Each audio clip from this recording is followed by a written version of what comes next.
Помолимся. Отец Небесный, мне нужно Твое Слово. Я открыт сегодня учиться.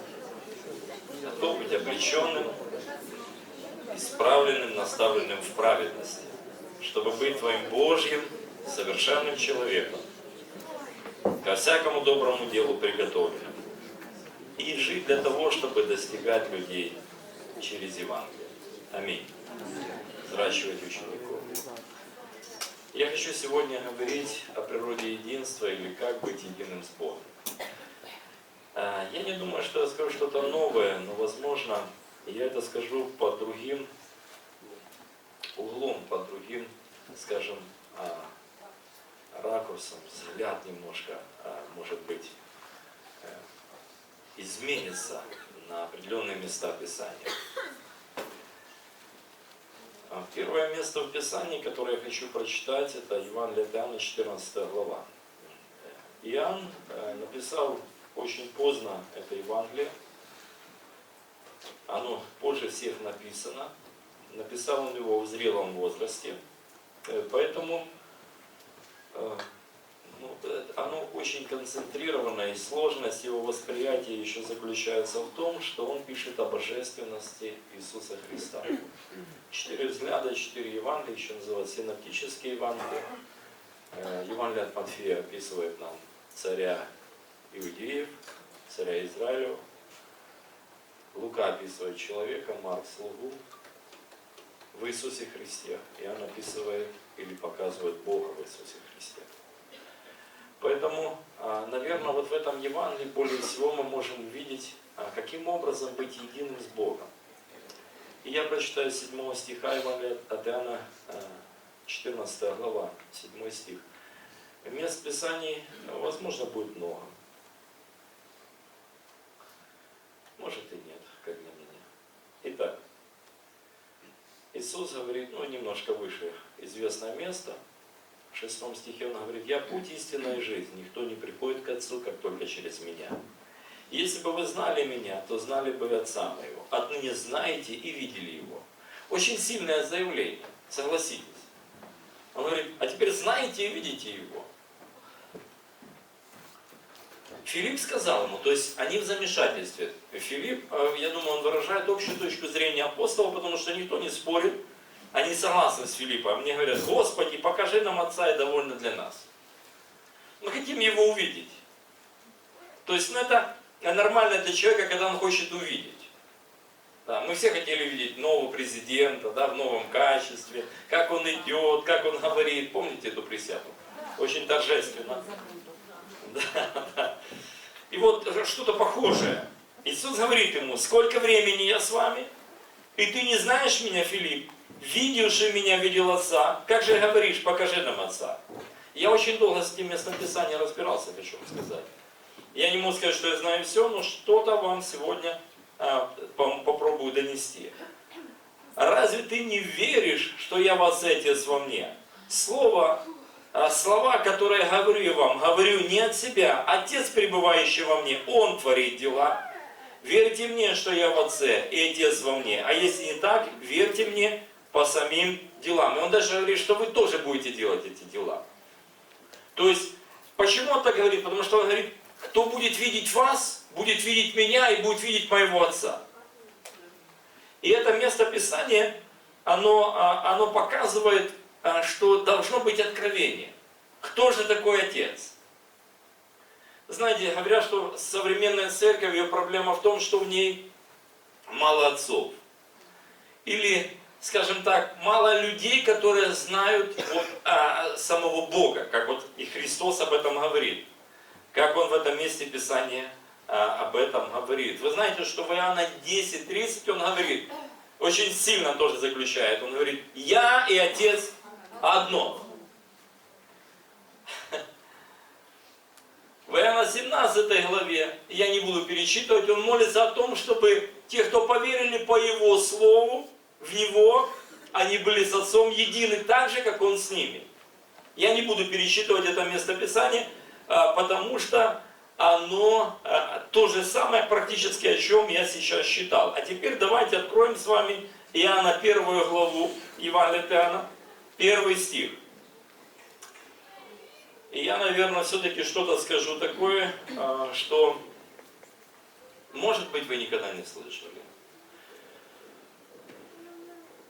А вначале было Слово, и Слово было у Бога, и Слово было Бог. Мы очень сильно привыкли к этому месту Писания, правда? Оно для нас не является новым. Что я хочу вам сказать? Посмотрите на последнюю фразу, на последнюю строчку. Слово было Бог. Пожалуйста, покажите 14 стих. И Слово стало плотью. Значит, суть Иисуса Христа заключается не в том, чтобы видеть Его внешность, не в том, чтобы исследовать археологические находки, кусочки креста, на котором Он был распят, или, как сегодня говорят, этой стойки или перекладине. Дело не в том, чтобы получить действительно эти артефакты, гвозди, или сам венец, который был на его голове, или плащаницу, в которую он был завернут. Вообще дело даже не в этом. Я хочу вам сказать, это все вообще не имеет никакого значения. Это все имеет значение в религиозных вещах. Но в сути это не имеет значения. Ну, подумайте, были бы вы обладателем плащаницы. Вот как ее называют, туринская плащаница, да? Но в лучшем случае ее можно было бы хорошо продать, если бы это был оригинал. Как вы думаете? Вы бы ей поклонялись? Ну, католики бы, ну, именно вот люди, воспитанные в католицизме, в православии, может быть, да. Но евангельские христиане бы ее продали, купили бы 3 цента. Здание по 3 цента. Может быть, я говорю, для кого-то такие вещи не очень приятные. В чем вся суть? И Слово стало плотью. Вся суть в том, что Он есть Слово Божье. В книге Откровения мы читаем имя Ему Слово Божье. Когда мы говорим, что Бог есть, что вам первое приходит на память? Бог есть, что первое на память приходит? Бог есть любовь. А теперь первый стих, пожалуйста, покажите мне снова. Давайте мы посмотрим сюда. А теперь я скажу такие слова. Бог есть Слово. Вы никогда не думали в эту сторону? Бог есть Слово. Почему в нашем понимании человек и Слово имеют разные понятия, скажем так? Потому что человек думает одно, намеревается второе, говорит третье, делает четвертое. Это природа греха, которая разделила человека с его сущностью.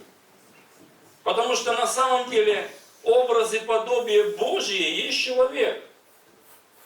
И я сейчас начну с вами говорить о том, кто есть на самом деле возрожденный человек. И Слово было Бог. Я говорю в обратную сторону, это мое понимание. И Бог есть Слово. Мы это слово имеем в книгах Ветхого и Нового Завета, 66 книг Ветхого и Нового Завета, которые описывают и раскрывают нам, кто Он есть. И Он и Его Слово абсолютно неразделимо. Я не думаю, что я говорю вам совершенно новые какие-то вещи. Мы сегодня пели песню и цитировали Исаию 40 главу. Если мы возьмем, скажем, будем говорить об Отце. Мы знаем, что наш Бог, Он Отец, Сын и Святой Дух. Да? Вот мы говорим об Отце. Давайте мы немножко поговорим об Отце. Отец является источником. И если мы берем Римлянам 11 главу с 33 стиха, я прочитаю, как описан Отец в этом месте. И я абсолютно ничего не разделяю в Божьей природе. Просто я для себя хочу понять. И вот как о нем говорит Павел. Он говорит: о, бездна богатства, премудрости и ведения Божия, как непостижимы пути Его и судьбы Его. Ибо кто познал ум Господень? Вот мы сегодня пели: разве ты не знаешь, что ум Его неисследим? или кто был советником ему, или кто дал ему наперед, чтобы он должен был воздать. И вот вам Отец. Ибо все от Него, все им и все к Нему. Когда мы говорим об Отце как об источнике, мы понимаем, что все вернется к Нему. Все исходит от Него и все возвращается к Нему. Когда мы говорим о Сыне, мы говорим о воплощенном в человеке Слове Божьем, абсолютно в новом качестве. Не так, как был сотворен Адам. Христос сотворен абсолютно иначе. Написано, что именно Он, рожденный через Деву Марию от Духа Святого, мы уже видим, что Слово в Нем, оно не буква, а Дух. В чем разница буквы и Духа? Я хочу вам сказать, что буква, она выражена в том, что человек говорит о том, чем сам не живет. Он говорит правильные вещи, но это не является созвучным с его естеством. Но Слово Божие было созвучно с естеством Христа, и Он говорил слова, Он говорит слова, которые я вам говорю, есть дух и жизнь. И когда Он говорил слова дух и жизнь, они оживотворяли мертвое, они воскрешали, они исцеляли эти слова. Кстати, Христос говорит о нас то же самое. Мы сейчас придем к этому. И вот воплощенное в человеке Слово Божье, которое созвучно с природой Его. Потому что Христос является первый новый человек. Он абсолютно новый человек. И Он является последний Адам, который произведет впоследствии не потомков Адама, а потомков Божьих. Он имел способность зачинать и рождать сыновей Божьих. Вот почему Он приходит в этот мир. Слово стало плотью, обитало с нами, и мы видим, что Он единородный от Отца. То есть Он как Слово единородный от Отца, который тоже Слово. Чтобы вы это понимали. Это очень важный аспект. Потому что если мы начинаем путаться, когда человек говорит, хожу по Духу, сейчас мы коснемся Духа Святого. Кто Дух Святой? Кто Он такой? Какая его природа? Потому что о Духе говорят, он похож на голубя, он похож на облако. Живу по Духу, по благодати. Сейчас мы увидим. Оно все станет на свои места. Дух Святой. Итак, мы уже разобрались немножко. Мы немножко коснулись Отца. Мы коснулись Сына. И хочу вам сказать, что невозможно прийти к Отцу, невозможно прийти к Духу Святому, не именуя Сына. Никак. Познание Бога только через Иисуса Христа. Сегодня у людей много путей разных. Сегодня я хочу вам сказать, особенно современный этот иудаизм. Я вот недавно тоже переслушал с Ниной. Мы слушали пастора Андрея Шевченко. Да, Андрей Шевченко. Александр Шевченко.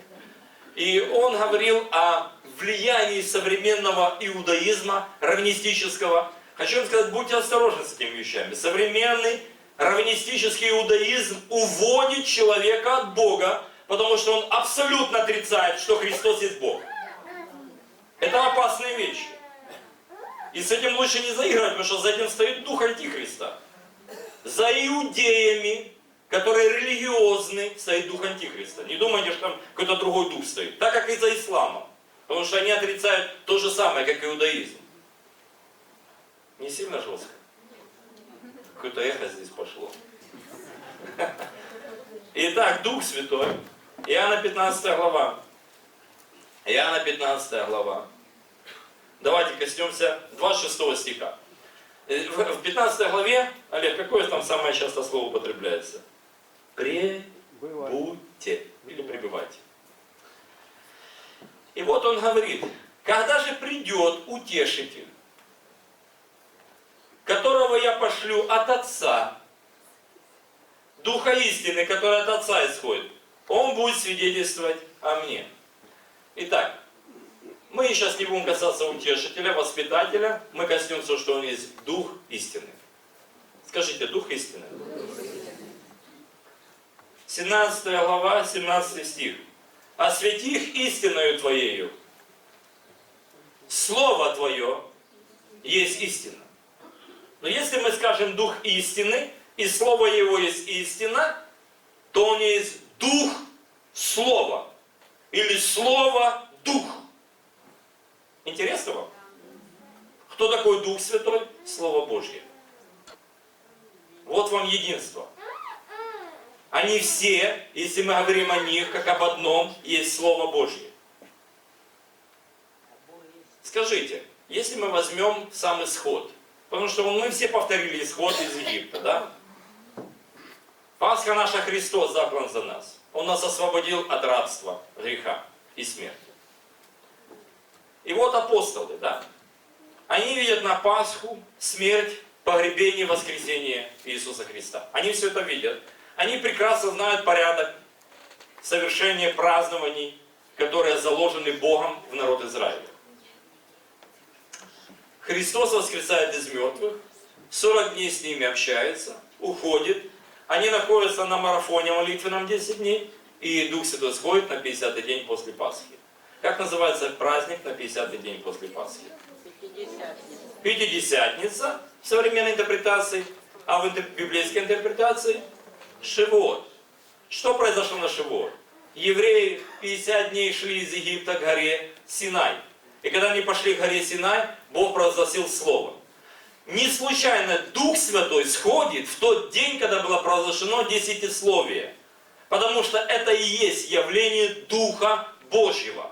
Почему явление десятисловия является явлением Духа Божьего? Потому что Бог говорил слова, которые есть Дух и жизнь. Стефан, перед тем, как его убили, он говорит: вы на горе Синай получили живые слова и не сохранили. Вы всегда противитесь Духу Святому, как отцы ваши, так и вы. Помните, он говорит? Чему они противились? Они противились Слову. Итак, мои дорогие, если мы начинаем понимать, что природа Бога есть Слово, теперь давайте коснемся нас. Как это касается нас? Хорошо. Евангелие от Иоанна, 20 глава. Христос, воскресший из мертвых, приходит к ученикам. Они пугаются его, он говорит: не бойтесь меня, дух плоти и костей не имеет. Это я. Когда они успокоились, он с ними ел, да? Они говорят: мы ели и пили с ним по воскресенье его. И после того, как они покушали, это нормальная традиция, не после того, как они постились. Все хорошие вещи происходят, когда они покушали. Успокоились, уже не боятся. Он подходит к Петру и говорит: Петр, прими Духа Святого. Видите, что происходит? Петр возродился свыше. Иоанн, прими Духа Святого. Филипп. И он на них начал дуть. Во всех, кто были в горнице, они рождаются свыше. Петр говорит: как возрожденные не от тленного семени, а от нетленного, от Слова Божьего, живого и пребывающего в вере. Его дыхание, это было дыхание Слова. И это Слово вошло и возродило их из мертвых, и они стали новым творением. Но процесс не завершен. Через 50 дней Дух Святой сходит на них, они переполняются через край, и сами начинают говорить Слово Божье Духом. Помните, да? Начали говорить на иных языках, как Дух давал им провещевать. Они говорили Слово Божье Духом. То есть происходит что? Переполнение Словом. Возрожденный человек, говорящий Слово Божье, значит, это Слово в нем Дух и жизнь. Итак, рожденный не от тленного семени, а от нетленного. Теперь смотрите, кто такой каждый из нас? Как вы думаете, как вы себя считаете? Вы рожденные от Бога? Не хочу, чтобы вы руку поднимали. Вы считаете себя рожденными от Бога, да? Аминь. Слава Богу, это хорошо. Значит, вы рождены не от тленного семени, а от нетленного, от Слова Божьего, пребывающего в веку. Я могу сказать о каждом присутствующем в этом месте, что вы есть новое творение в Слове Христе Иисусе. Что-то не уверенно, так? Скажи соседу: я новое творение во Христе. А теперь смотрите, что происходит. Смотрите, что происходит. Мы иногда не понимаем, и поэтому из-за нашего непонимания, не имея откровения, мы не понимаем, как все работает. Теперь смотрите. Новый человек рожден от Слова Божьего. Так? состоит из Слова Божьего. Так? И живет по Слову и для Слова Божьего. Иоанн в 3 главе 1 послания напишет: рожденный от Бога не грешит, потому что Слово Его пребывает в нем, поэтому он и не грешит. Что же грешит в нас? Ветхая природа. Рожденный от плоти грешит. Но хочу вам сказать, что мы с вами рождены от Бога. Поэтому, когда мы с вами начинаем, совсем новая сила придет в ваше исповедание. Высвобождать Слово Божье, переливать через край, это исповедание имеет огромную силу. Что имеет еще больше огромную силу? Еще более мощную силу имеет то, что вы живете по Слову. Но проблема возрожденных людей заключается в том, что они не научились жить по Слову. Потому что мы не можем жить совокупно, сразу, по всем 66 книгам Нового и Ветхого Завета. Мы не можем сразу жить по ним. Для меня это суть одно. Синайский, Сионский Завет для меня одно. Я просто так говорю, чтобы вам было более понятно. Хочу вам сказать, я Синайский Завет легко назову Ветхим Заветом. Потому что он для меня реальный, он живой. Ну, если человеку хочется так слышать, пусть будет ветхий. Для меня не имеет значения. Ни обрезание, ни на обрезание, потому что я новое творение во Христе Иисусе, как и ты. Ну что для меня имеет ключевое значение? Жить по Слову. А теперь, из этой массы Слова, которая находится в 66 книгах, что мне сейчас делать? И что мне сегодня делать? Ибо водимые Духом Божьим суть сыны Божьи. А кто такой Дух Божий? Слово. Теперь смотрите, как Петр говорит нам, он говорит: как новорожденные младенцы, возлюбите чистое, словесное молоко, дабы от него стать зрелым человеком во Христе Иисусе. Значит, мои дорогие, я уверен, что Бог говорит со всеми нами, но мы не все слышим и понимаем, что Он нам говорит на каждый день. По крайней мере, вот сегодня Он сказал: вставайте в церковь. Может быть, вы этого не поняли, было ощущение. Но Бог говорит как в нашу эмоциональную сторону, как в наш дух. Так Он влияет на нас, иногда Он может сказать слышимым голосом, если Он посчитает нужным. Но в основном, что Библия говорит нам? Как нам вырасти? Пребывать в Слове, работать со Словом, проводить время с Богом и исполнять веренное тебе, когда ты понимаешь, что тебе верено. Ты начинаешь расти. Ты начинаешь перерастать свою ветхую природу. Ты начинаешь быть человеком, который не водим страстями и похотями исходящего от физического естества. Но ты водим влиянием Слова Божьего, ибо написано: со страхом и перед трепетом растите во спасении, да? Совершайте свое спасение, об этом написано в Филиппийцах, потому что Он каждый день, на каждый момент жизни производит в тебе, а ну скажите мне что? И действие, и хотение по своему благоволению. Видите? Вот так мы начинаем расти с вами. Хочу вам сказать, мы можем дорасти до невероятного уровня. Когда мы видим, что мы выросли, когда мы видим, что слово, которое мы говорим, оно действует. На самом деле мы начинаем говорить не букву, которую знаем, а дух, которым живем. Потому что ты есть то же самое Слово Божье, возрожденный от Него, составленный им, и для Него живешь. Ибо все от Него, возьми свою жизнь сейчас, все движется как? Им, Словом, и что? И для Него. Хочу вам сказать, что, как сегодня Светлана говорила, нам надо употреблять усилия. Почему нам нужны усилия? Почему Царство Божье усилием берется? У меня есть один очень хороший вопрос. Те, кто на школе были новообращенных, и вы знаете ответ, не говорите. Просто хочу, чтобы мы сейчас подумали. Скажите, что вы можете предложить Богу, чего у Него нет? свободную душу. Интересный вопрос, правда? Себя. Что-то у вас есть, чего у него нет. У него нет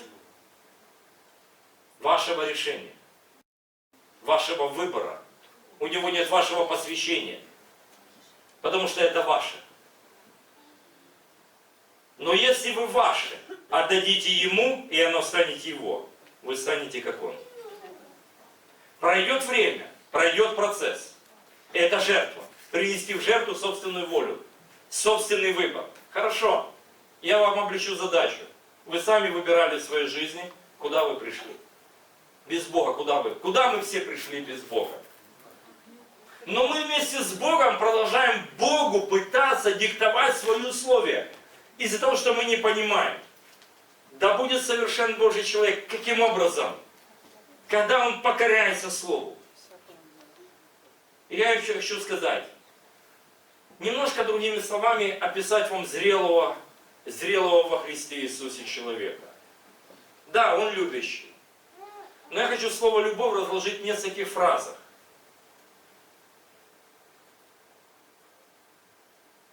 Зрелый человек во Христе Иисусе добрый.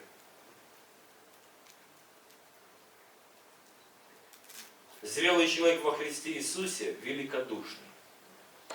Ему легко, и он может прощать. Великодушие. И зрелый человек во Христе Иисусе благородный человек. Вы видели благородных людей? Мы их встречаем только в фильмах, да? О чем сказать?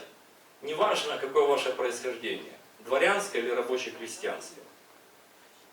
У вас благороднейшее происхождение, вы из царского дома.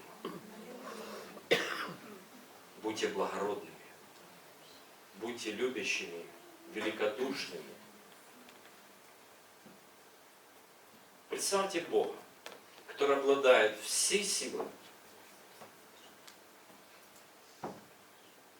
Я просто иногда думаю, если бы Бог дал мне всю полноту власти, что бы я сделал с людьми, которые меня ненавидят, и кто является моими врагами на сегодняшний день? Простил бы? Не знаю. Да, я двигаюсь в этом вопросе, я стремлюсь так жить. У меня нет всевластия и всесилия. Но если бы оно попало в мои руки. Еще сказать, что прежде чем Слово Божье во всей полноте будет действовать в нас, нам надо на самом деле быть великодушными людьми и благородными.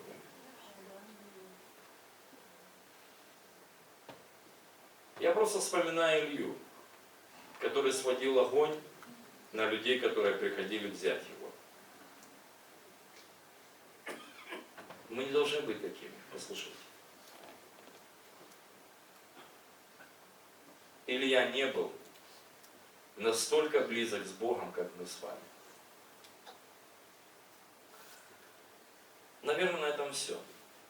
Я хочу помолиться и сказать вам последнее, это Колоссянам 2 глава, 9 стих и 10 начало его. Там написано о Христе. Ибо в нем обитает вся полнота божества телесного. Теперь смотрите, в нем, в Слове, и он в Слове. Слово в нем, и он в Слове. И теперь читайте 10 стих. И вы имеете полноту в нем. Аминь. По мере вашего роста вы будете видеть, как Слово действует через вас. Потому что ваши слова будут не буква, а дух. Потому что буква убивает, а дух животворит. Отец Небесный, мы просим Твоего благословения. Мы молимся, чтобы Твое Слово, оно обильно пропитало наши жизни. Мы Тебе благодарны, мы Тебя любим. И мы Тебе воздаем славу, честь и хвалу. Аминь. Хочу